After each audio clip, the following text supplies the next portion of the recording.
नमस्कार मित्रांनो, आपण समाजामध्ये राहतो.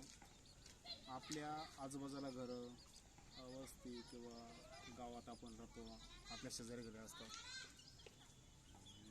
आपल्या मित्र मैत्रिणी, आपले नातेवाईक यांना संकट आले, एक काळ असं येतो की त्या काळामध्ये आपल्याला पैशाची खूप गरज असते. तर आपण मदत केली पाहिजे.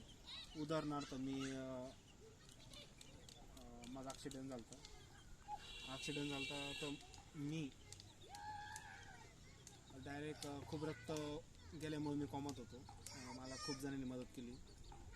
तो गिरणीवाला असेल शिंदे, आपले सोमठाण्याचे गिरणीवाले शिंदे, त्यांनी केली. त्याच्यानंतर मी गटाचा हप्ता काढला होता बचत गटांचा. गटावाल्यांना सुद्धा मला काही दिवस मुदत वाढ दिली पैसे पुरवण्यासाठी.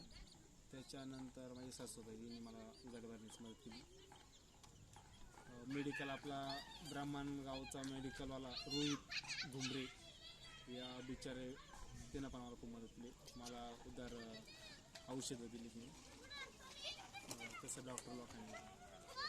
तर ही गोष्ट मी अनुभवली, अभ्यासली. जीवनाचा मला जीवन हे काय असतं, हे अनमोल आहे हे समजलं. आपण हे केलं सगळं. तर आपण एकमेकाला मदत केली पाहिजे.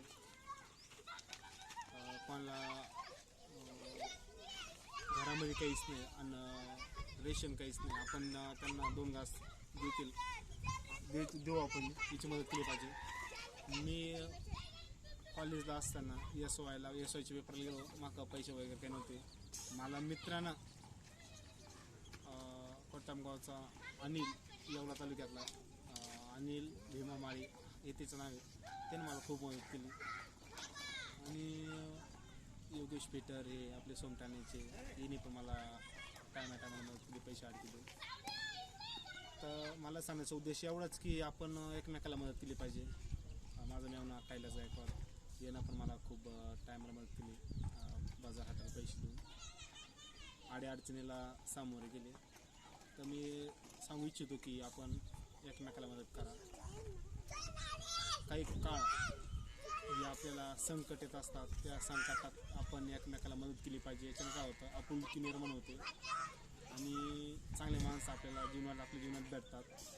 आपण समजा समोरच्या व्यक्तीला मदत केली तर आपल्याला अडचण आली की ती व्यक्ती आपल्याला मदत करते. हे माझा सांगण्याचा उद्देश आहे की मदत केलीच पाहिजे. धन्यवाद, हे लक्षात ठेवा.